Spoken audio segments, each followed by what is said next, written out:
최근 애플이 중국의 아이폰 생산 비중을 낮추려고 한다는 전망이 나온 가운데 애플의 최대 협력사 대만의 폭스콘의 중국 공장이 아이폰 16 생산을 앞두고 관련 인력을 대폭 확충했습니다.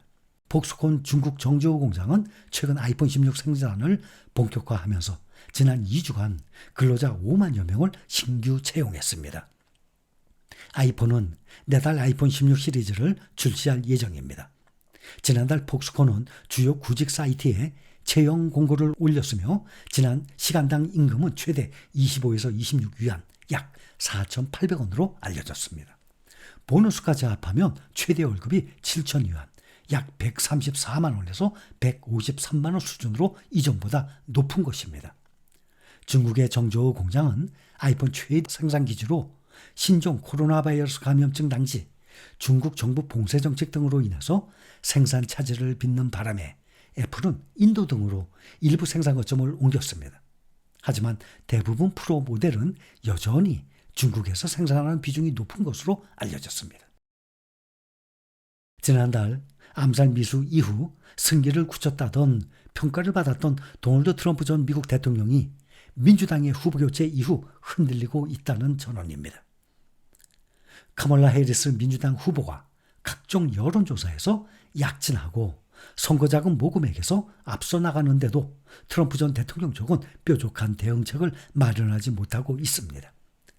해리스 후보가 경합주 유세에 집중하고 있는 동안 트럼프 후보는 별다른 유세 일정을 잡지 않아서 내부 혼란이 길어지는 것 아니냐는 분석까지 나오고 있습니다.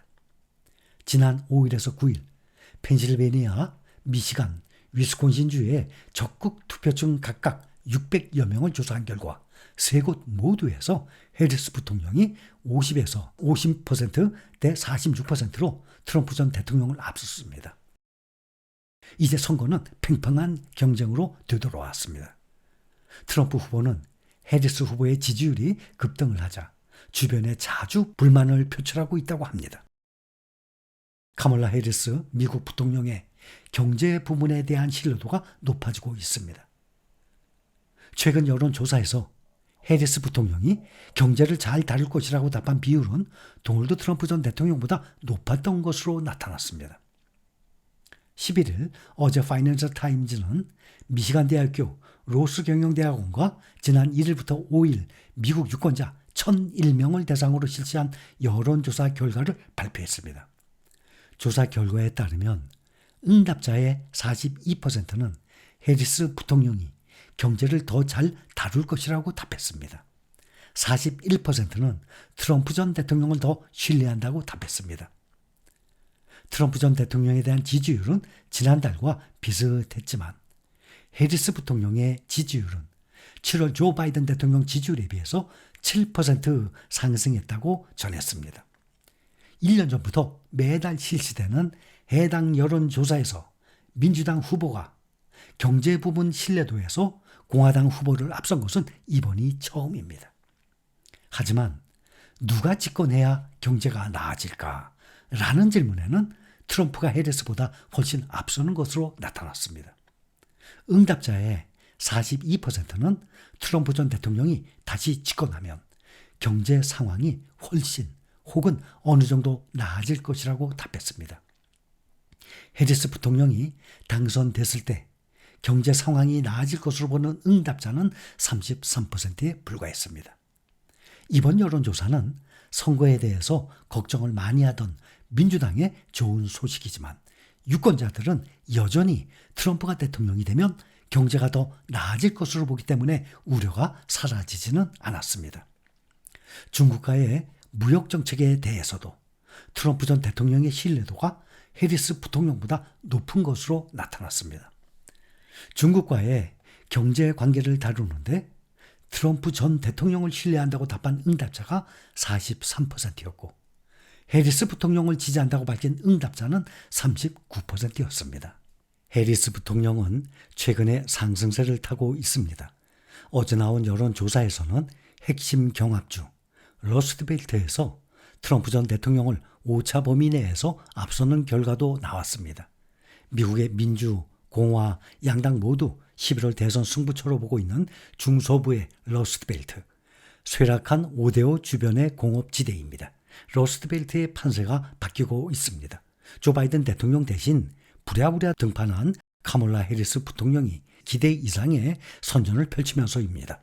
오는 19일 일리노이주 시카고에서 열리는 미국 민주당 전당대회에 조 바이든 미국 대통령을 비롯해서 버락 오바마 전 대통령, 빌 클린턴 전 대통령 등 전 현직 대통령들이 전면에 나섭니다. 민주당 대선 후보인 카멀라 해리스 부통령이 이번 전당대회에서 공식 후보 지명을 수락하는 가운데 전 현직 대통령들이 지원 연설에 임할 예정입니다. 호스피스 돌봄을 받고 있는 지미 카터 전 대통령의 손자인 제이슨 카터 또한 할아버지를 대신해서 연설에 나설 예정입니다. 2016년 대선 당시 민주당 대선 후보였던 힐러리 클린턴 전 국무장관 또한 이번 연사로 확정됐습니다. 이는 공화당 대선 후보인 도널드 트럼프 전 대통령이 후보직을 수락을 했던 지난달 공화당 전당대회 당시 전직 공화당 대통령이 아무도 등장하지 않았던 것과는 완전히 대조적인 모습입니다. 미국 대선에서 서비스 봉사료, 팁에 대한 면세가 주목받는 공약으로 떠올랐습니다. 민주당과 공화당 대선 후보 모두 노동자를 위한 공약으로 이를 내세우면서 정책 베끼기 논란도 이어지고 있습니다. 이 공약이 노동자층 유권자의 관심을 사기 위한 양당의 전략으로 여겨지고 있는 가운데 현실성 논란 등이 따를 것으로 보입니다. 공화당 후보 도널드 트럼프 전 대통령이 지금껏 구사한 해리스는 멍청하다 식의 노골적 인신공격도 먹히지 않는 모양새입니다. 이들 러스트벨트 세계 주는 박빙 승부가 예상되는 경합주의입니다. 당 상징색이 파란색인 민주당 텃밭이라서 블루 장벽으로 불려오다가 2016년 대선 때는 트럼프 전 대통령이 벽을 부순 뒤 경쟁이 치열해진 상태입니다. 여론 지형상 세계 주 선거인단을 다 차지해야 민주당이 신성할 수 있다는 게 전문가들 중론이었지만 바이든 대통령이 민주당 후보일 때는 쉽지 않아 보였습니다. 두드러지는 것은 민주당 지지층의 후보 만족도 변화입니다. 5월 당시 60%였던 수치가 이번 조사에서는 87%로 급등했습니다. 바로 해리스 효과입니다. 같은 기간 트럼프 전 대통령 대상 만족도도 74%에서 79%로 올라갔지만 공화당으로서는 14%포인트 우세가 8%포인트 열세 구도로 바뀐 것입니다. 만족도는 투표율로 이어질 공산이 크다는 게 뉴욕타임즈의 관측입니다.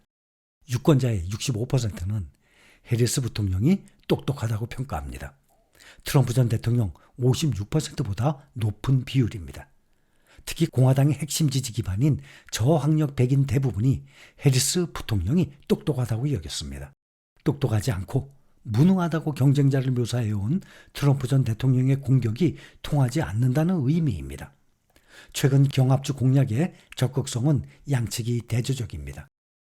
트럼프 전 대통령에게 거의 넘어간 듯했던 네바다, 애리조나, 조지아 등 서남부 선벨트 3개 경합주 승부도 알 수 없게 됐다는 분석이 나오고 있습니다. 이에 더해서 해리스 부통령은 6, 7일 러스트벨트에 이어서 애리조나, 네바다 등의 선벨트 공략에도 박차를 가했습니다. 특히 서비스업의 경제를 의존하는 네바다주를 찾아서는 맞춤형 팁 면세 공약을 제기했습니다. 마침 9일 회원수가 14만 명에 달하는 라틴계 민권운동단체 라틴 아메리카 시민연맹이 해리스 부통령 지지를 선언했습니다. 이 단체의 대선 후보 지지는 1929년 설립 이래 처음이라고 미국 언론은 전했습니다.